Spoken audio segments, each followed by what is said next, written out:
Hey, welcome to our episode or class of Tuesday Night Beer School with me, Chad, of Chad's Beer Reviews, and Christina. so this is one we've been putting off for a while, and it's not like either of us is strangers to the style, but it's like we seem like we drink like mostly hazy IPAs, Yeah. and kind of forget about the old school, the original, big strong IPA. So, of course, I'm talking about double IPA. Overall impression: an intensely hoppy, fairly strong, bitter pale ale without the big, rich, complex maltiness, residual sweetness, or body of an American barley wine. Strongly hopped but clean, dry, and lacking harshness. Despite showing its strength, drinkability is an important consideration. Rarely called Imperial IPA, many modern versions have multiple dry hop additions. Yeah, they used to be called Imperial IPA. They both say Imperial IPA on them, though. Do See? they? Imperial IPA. Yeah. Imperial India Pale Ale. Yeah, it's true. I guess I mean by like this style type. Yeah, well. Yeah, I don't know. So it's first developed in late 1990s. Neutral base malt, yep. Sugar adjuncts common. Crystal malt rare. American and New World, yep. Neutral lightly fruity yeast, no oak. Bigger than an English and American IPAs and alcohol strength. This is like so stating the obvious. It's like I can't think of any style where it's like you're reading it. I'm like, yeah, I know. Like my mom probably knows this. Maybe. Let's see. So, are any of the ones we have? Well, they changed this since the last. Fathead's Hop Juju. Yeah, we can't get. Wicked Christina's Weed. cat's name is Juju. Yeah, So. I have a Juju. We got two classic examples. Probably I believe this is the best-selling double IPA in America. Good old Dogfish Head 90-minute IPA. They change the label like every year. And I've got Atomic Torpedo by Sierra Nevada. Yep. I mean, we got East Coast versus West Coast, even though that probably was made in North Carolina. All right, we've got our beers in our glasses. Yep. So let's start with the Dogfish Head on the aroma. Have you ever had this one before? I haven't. You always Okay. mention it. You mention it a lot, but I've Yeah. never actually tried it. Well, I want to hear your impressions on everything.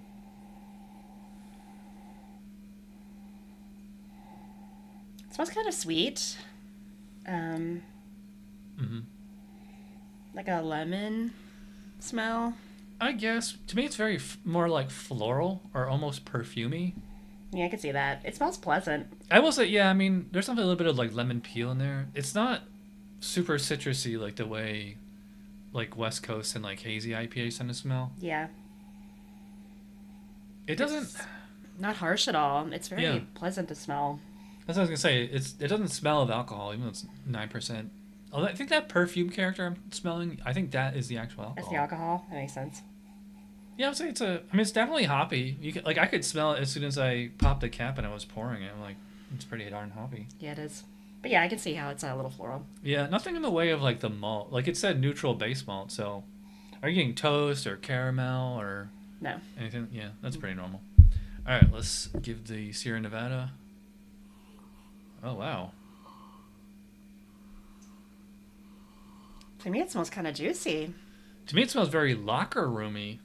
What? Yeah, like as soon as I put it to my... I mean, I could see that. To me, yeah, this kind of smells like a frozen juice concentrate or something. What do you mean by locker room? Like, Yeah, it has a bit of a dank kind of character to it. Are you getting that? Or like a little bit, but like when I think Peppery. locker room, I was thinking sweat. a lot of Brett beers have a locker room quality to them.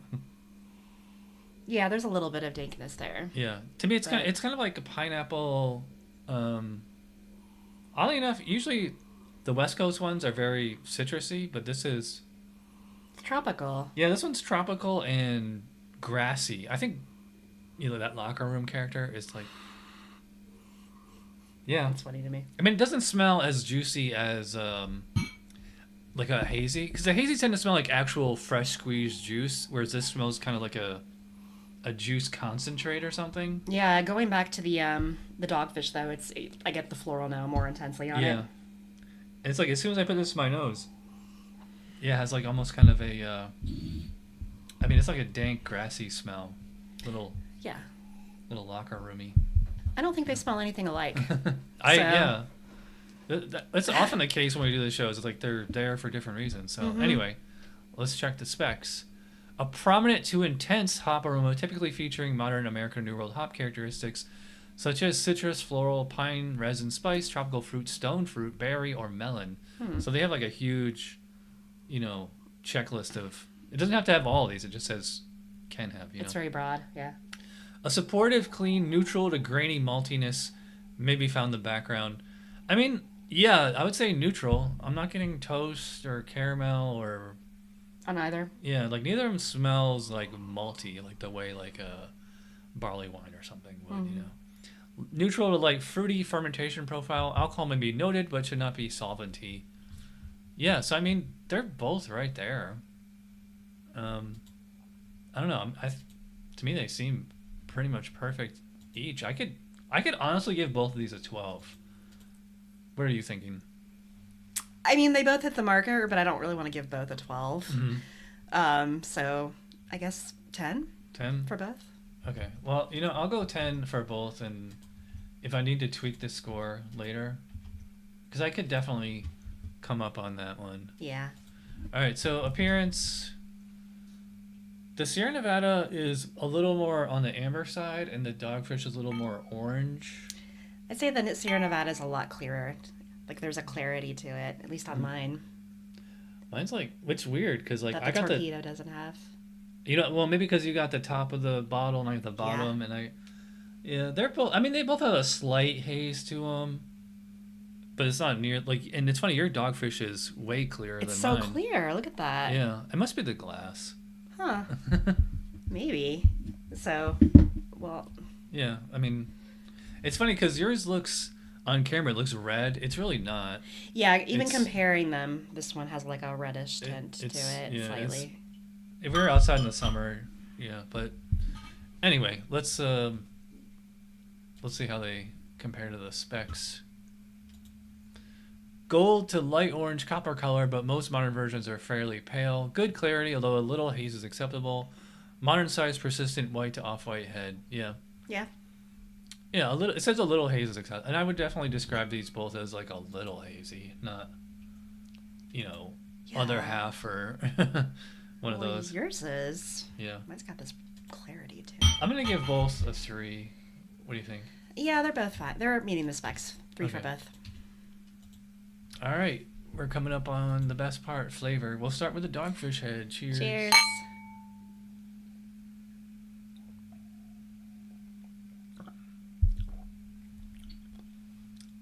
I'll let you go first.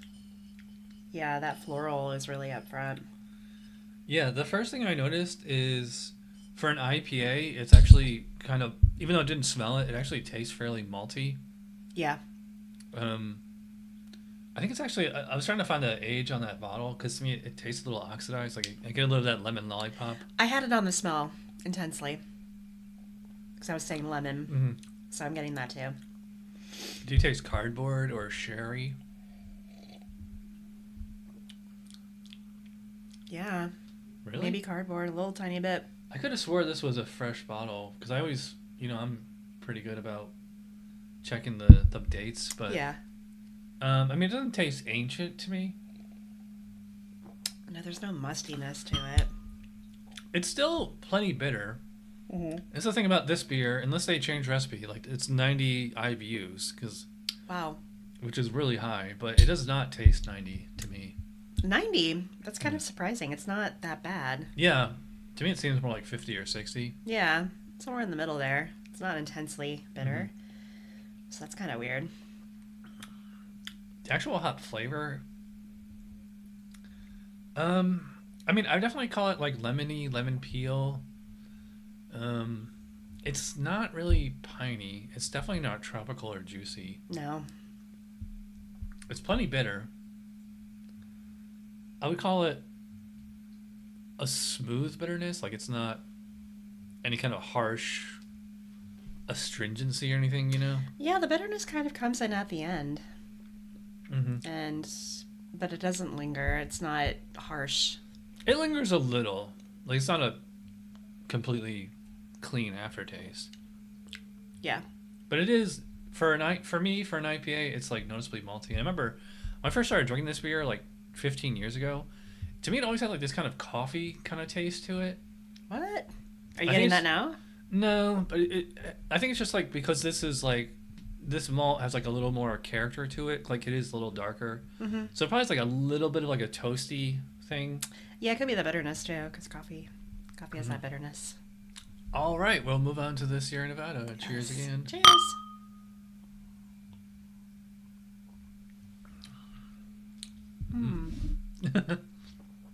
This one's bitter. You said and I said This one's more bitter, because this one's bitter up front for me, not at the end. Yeah, I kind of agree with that, and it's to me it tastes like it smells. It's like that kind of locker room, dank, grassy kind of thing to it. Yeah, whatever like that herbaceous or peppery note is to me, that's the first thing I taste. Yeah, there's like a little bit of a peppery bite to it. But it's not a juice bomb or anything like that, even though it smells like it could be. I agree. It's not. There's definitely a juicy fruit kind of quality in the background. But again, to me, it's like a sorbet or a concentrate or something. It's not straight up juice like the way so many hazies are. Yeah, to me, this does taste... Maybe it's just a perceived bitterness because like the way the hops are. Like I said, it has like a grassy, spicy... like you said, it has some bite to it. It does have some bite to it. So maybe it's like I'm picking up on the flavor of hops and not so much the actual bitterness. And maybe it is a perception thing. I'm not getting the floral character that I'm getting on the Dogfish. I agree. That's absent. So that perfumey, which I'm not digging, it's not here. And it's funny because like this is actually a West Coast beer, but it doesn't have like that. This is not just all citrus, grapefruit, orange. I mean, there's definitely a citrusy quality to it, but it's not, to me, it's not citrus forward. No, not at all. Like you said, it's more sort of just a generic tropical kind of flavor. And I will say, even though this is, like the Torpedo is 9.2 ABV and the Dogfish is 9, even though this is 0.2 ABV more, to me, this has like a more prominent alcohol. Yeah. You get it at the end. It's very smooth, though, I think. Despite being bitter and alcohol-y.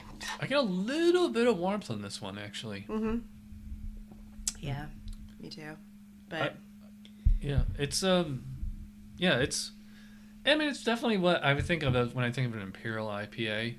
I kind of prefer like a little, as far as like the actual hop flavor and all that. To me, it's kind of an odd choice because like it doesn't seem to match the Sierra Nevada brand. But, really? Yeah, because like they're usually they're straight up West Coast. They're just citrus everything, and this to me it almost. Well, I don't think you ever had Heady Topper, but this is. I bet you this was inspired by Heady Topper. Heady Topper. Yeah. Anyway, let's check the specs on flavor. Strong and complex hop flavor, same descriptor. Yeah, we said it. Moderately high to very high bitterness, but should not be harsh. Okay, I agree with that. I mean, the Dogfish Head technically is very high. Yeah. But I mean, I would definitely both check those boxes for at least moderately high. Low to medium, supportive, clean, soft, unobtrusive malt character. Yeah. Actually, I noticed the malt more on the Dogfish than on the Sierra Nevada because, like, it's, pretty nondescript or whatever. Not supposed to be obtrusive, though. May have light caramel or toast flavors. Yeah, I think the Dogfish does. It does say may have, so it's not a requirement. Yeah. Dry to medium dry finish, not sweet or heavy, with a lingering hoppy bitter aftertaste. Yeah, that's true for both. Yeah. Low to moderate fruitiness optional. A light, clean, smooth alcohol flavor is allowable. So, all right. As is often the case on this show, they're there for different reasons. Yeah, because they are different, but it's such a broad description that I think they both kind of meet it there. Yeah, let me zoom in a little more here. All right, so for the Dogfish 90, it's like the most consistent double IPA out there. It's just not like the most exciting one. Yeah, there's nothing exciting about it. Yeah, but it's 2 spec, so... And it's like... And I would actually kind of give this a few brownie points because it is a little bit more malty, so it has like a little bit more balance and character to it. It's just not... Yeah, like it's kind of missing like a wow factor, but otherwise it's right there. I'm thinking I'm thinking 18. I think it's really perfumey. Mm-hmm. I'm gonna give it a 17. 17. Yeah. That's what I was thinking for the torpedo. Because, I mean, the torpedo is definitely hop forward. It's, you know, and it is everything you expect in a double IPA. Uh-huh. To me, it's just like a little... It's just a little less complex or a little more basic than the Dogfish, but it's, to me, that's also lacking the kind of wow factor. I think it's the opposite. They're flipped for me. So it's more wow for 18 for me. You're going to go 18? Yep. Okay. All right, let's talk about mouthfeel. We'll start with the Dogfish Head. I feel it's like a medium. Yeah. To me, it's like slightly over medium. Not like, I wouldn't go as far as say medium full, but to me, it just seems like a little bit more, you know? It's smooth. It's got like almost, well, like to me, it's not crisp. No. Like a Pilsner or something like that. But it's also not syrupy, like as far as like the texture. Or it doesn't have like that, like, you know, like hazies have like almost like a grittiness to them. Yeah. There's kind of an oiliness to it, though. Yeah. So I guess that gives it a little bit more of a body. It's smooth. I mean, that's probably the alcohol. By the way, that 9% is so smooth. It is. I mean, it's like the faintest, gentlest warmth. You know, Faintest, like isn't gentlest. this like dangerously drink? Like you could just throw back bottle after bottle of this, you know? Yes. Especially, the Sierra Nevada for me. Carbonation, I'd probably say about moderate. So, Yeah. So it's saying not like highly medium. carbonated. Yeah. Medium light. All right. Sierra Nevada.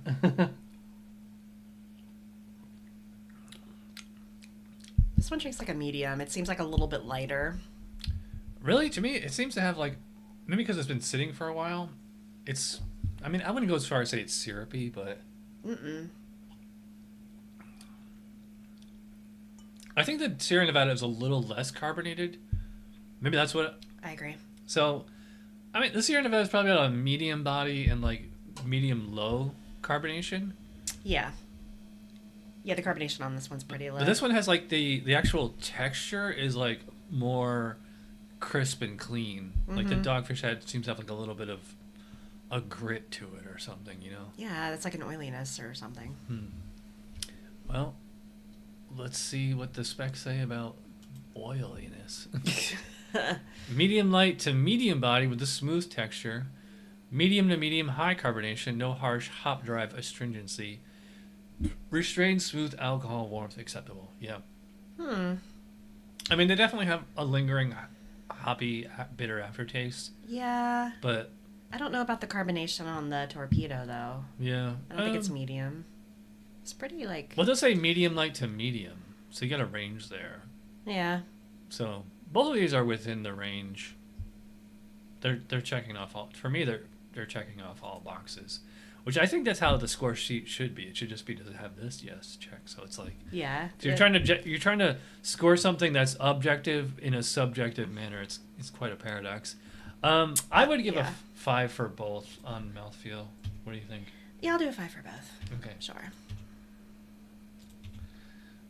And it's kind of the problem when we review these Hall of Fame type beers. It's, you know, the scores are so close, and it's also, you score it so high, even though it doesn't like, it kind of has like, it's like we said, it's kind of missing like a wow factor. But, I don't know. The Dogfish 90 is, I mean, it's, like I said, it's like the Hall of Fame preeminent double IPA, but it's like by today's standards, it's kind of boring. But it's still there, so I mean, I'm gonna give this a 9. I don't think it's perfect, but I'll give it an 8. 8. Yeah, it's within the guidelines. All right, yeah, 45, 43, and the torpedo. I mean, it's also, I don't know. I feel like a 9's a little high. I'm gonna go 8 on that one. Yeah, my average on that one's a 9. 8. Yeah, Or a 9. Yeah. All right, so wow, our scores are backwards. Look at that. Yeah. So yeah, you do prefer the dot. Well, I mean, I like them both. It's just, I mean, to me, just the Dogfish has like a little bit more depth of character. yeah. You know. I think I like the torpedo because it does have that tropical characteristic that I like in a hazy. I haven't had the torpedo in a couple of years. I don't remember it being that grassy and dank. Yeah. 'Cause I always thought it was like straight up just all like a citrus bomb, you know. Mm-hmm. But No. Not citrus, just tropical. Yeah. That's good. All right. So, student, what did you learn in this class? They can have a range of medium to medium full mouthfeel. Okay. Medium to medium high bitterness, which, I mean, they both did.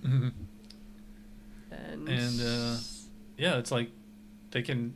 It's funny because like I think what they should do on the next revision is kind of when they're doing IPA is like all the IPAs should have some kind of reference like compared to a hazy, because like now hazies are they're taking over. Yeah, like it's just a compared to a hazy it would be like this, you know, instead of like that. So. And usually when you get an IPA in a brewery or something, they don't really clarify. Although I will say it is nice to drink an IPA that's actually bitter for a change. And to me, like we just ate dinner, and they're nice palate cleansers.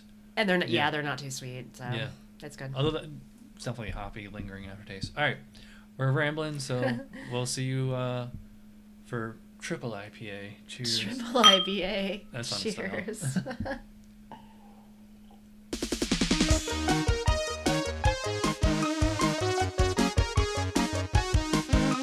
Somebody brewed it. Chad just reviewed it. Thanks for watching Chad's Beer Review. Trust me, the next episode will be a lot better.